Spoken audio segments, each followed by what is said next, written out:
mañanera de Ángel correspondiente al miércoles de la semana en curso, miércoles 6 de abril del año 2022.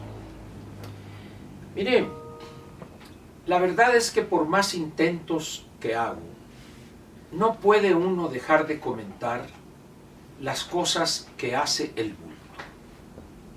Su comportamiento es digno de una película de los tres chiflados. Es increíble cómo el presidente de la República rebaja no solo la investidura presidencial, lo que él representa, sino que además la jefatura del Estado la lleva a niveles insospechados del ridículo. El presidente tiene una fijación con un absurdo constitucional que no sabemos porque ayer la Suprema Corte no alcanzó a resolver eso y ahora va a ser mañana jueves.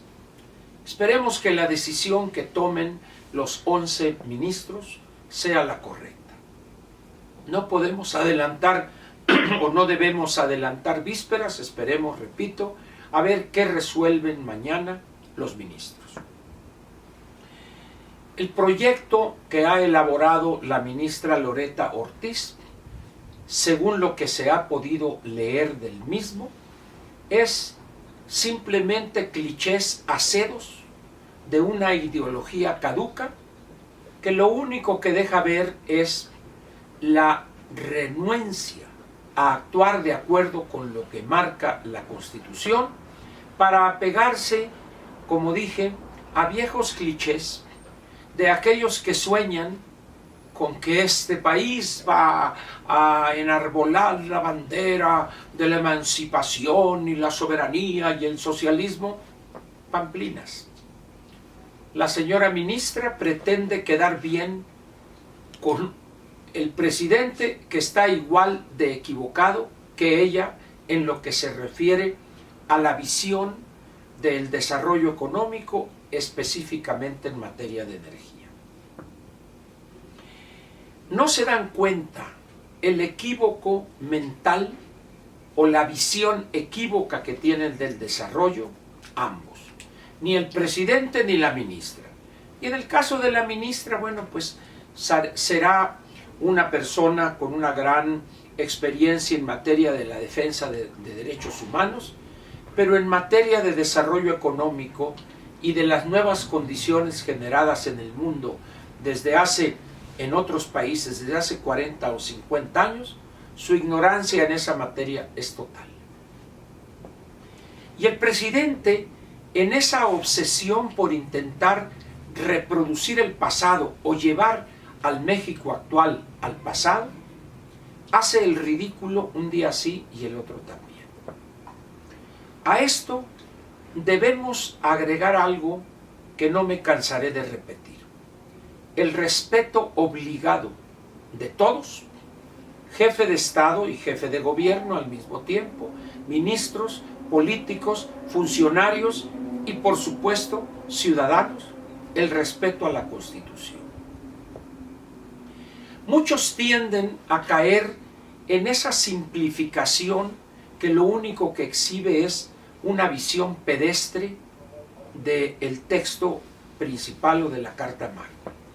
Es que el presidente no le interesa la Constitución y la viola cada rato. Y como decía ayer, señores, muéstrenme ustedes aquellos intentos de violación de la Constitución donde haya tenido éxito el presidente. Y van a batallar. Aquellas modificaciones constitucionales que ha logrado pasar o transitar en el Congreso de la Unión y en 17 legislaturas son aquellas en las que se negoció con la oposición y se introdujeron cambios que exhibió la visión pedestre de la política mexicana del bulto. Hoy estamos ante una situación de ese tipo. El presidente, en algo que es inexplicable, pretende negar o hacer de lado, mediante un manotazo o un plumazo, la realidad.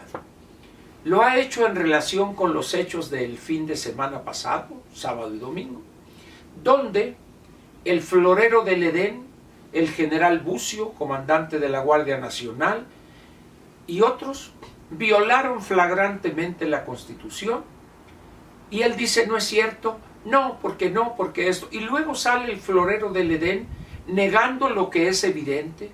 Ahí están los videos, ahí están las grabaciones donde aparece él en una actuación inconcebible en un secretario de Gobernación. Un lenguaje corriente, chafa, casi de bravero de cantina, exhibe su visión aldeana, pueblerina, pero al mismo tiempo una visión pedestre de lo que debe ser la conducta de un secretario de Gobernación. Y luego el presidente tiene una obsesión con un hecho que ahí está irrebatiblemente colocado en el centro de la agenda. No tiene los números suficientes o no tiene los legisladores suficientes para sacar adelante una reforma constitucional. E insiste en algo que, si no fuere porque lo está diciendo, yo diría no es verdad.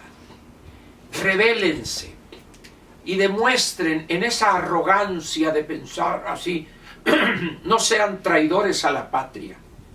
El presidente piensa que si un legislador no está de acuerdo con sus locuras, es traidor a la patria.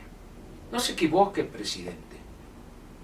El problema de la traición a la patria no está en función de lo que un legislador o toda una fracción parlamentaria piensen en relación con el texto constitucional o en la posición que tengan frente a un intento de violar la Constitución, como es la reforma que usted está planteando hacer pasar como constitucional a sabiendas de que no lo es.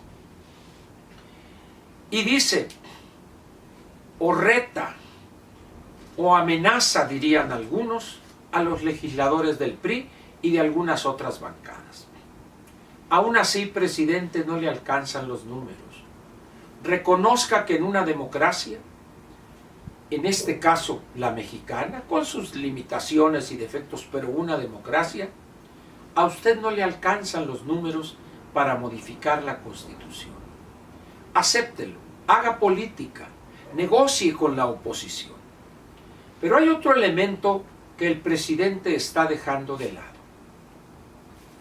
Hay una carta que ayer se dio a conocer, donde una alta funcionaria norteamericana le envía un planteamiento o algunas opiniones a la tía Tatis, la supuesta secretaria de Economía, donde prácticamente le dice, se acabó la contemplación o se acabó la paciencia y el gobierno norteamericano utilizará todos los recursos a su alcance porque el gobierno mexicano sigue aferrado a cometer tontería y media y a violar no solo nuestras leyes, sino lo que firmó en el TEMEC.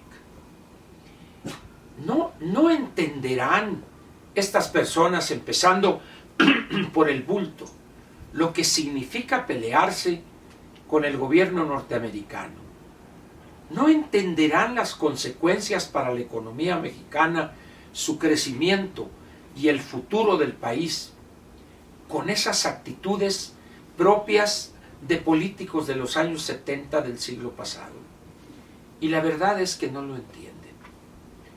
Las consecuencias de la conducta que están adoptando el presidente, sus legisladores, tanto en la Cámara de Senadores como en la Cámara de Diputados, sus funcionarios, sus dirigentes del partido Morena y algunos glúteos veloces de otros dos partidos, del PT y del Verde, pueden generar un daño que hoy no alcanzamos a cuantificar y medir.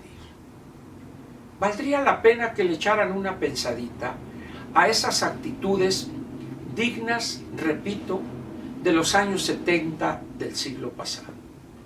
Estamos en el tercer decenio del siglo XXI. El mundo ha cambiado y México cambió con el mundo. esa visión aceda, arcaica, insostenible en las condiciones actuales y más insostenibles aún en el futuro de los próximos 10, 15, 20, 25 años. ¿Por qué se aferran a eso? ¿Por qué quieren vender el peor de los pasados como el mejor de los futuros?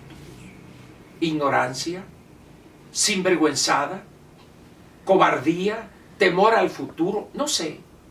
O una combinación de todo eso, pero el hecho es que están poniendo a México y su economía en un grave peligro. ¿Qué van a decidir los ministros mañana jueves? No lo sé. Ya se nos murió Walter Mercado, que es el que habría podido decirnos cuál iba a ser el resultado de la votación de los 11 ministros.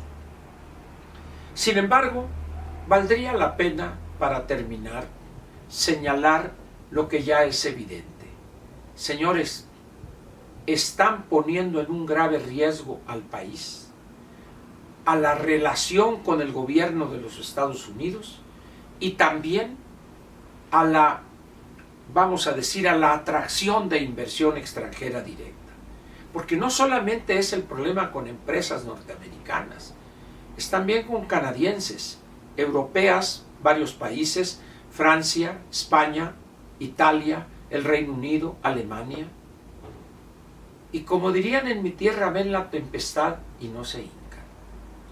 No es el siglo XIX para pensar en concepciones trasnochadas de una soberanía mal entendida. El mundo hoy se mueve en una interdependencia, en una complementariedad de las economías y en una colaboración estrecha y cooperación más estrecha aún entre gobiernos. ¿Por qué ese afán de querer regresar al pasado? ¿No han medido el daño que ya le han hecho a este país en estos 3 años, 4 meses? ¿A qué se debe que quieran acabar, a dañar más a la economía y al país entero? ¿Acaso piensan ustedes que destruyendo al país, tirando todo por la borda, ustedes son los que lo van a salvar? No, hombre, ustedes son los primeros que se van a ir en esas ruinas. Pronto llegará el día en que ustedes sean desalojados y se vayan al basurero de la historia. Su visión ya pasó de moda hace 40, 50, 60 años. Por eso extraña que una militante radical chafa como es la ministra quiera aplicar en un proyecto una visión que ya el mundo arrojó a la basura desde hace decenios. Esperemos pues que el resto de los ministros, los otros 10, no caigan en unas posiciones como si estuvieran en una asamblea de un CCH queriendo definir la construcción del socialismo. Modernícense, por favor. Vean al futuro. Manejen con el parabrisas, no con el espejo retrovisor. Muchas gracias. Nos vemos mañana.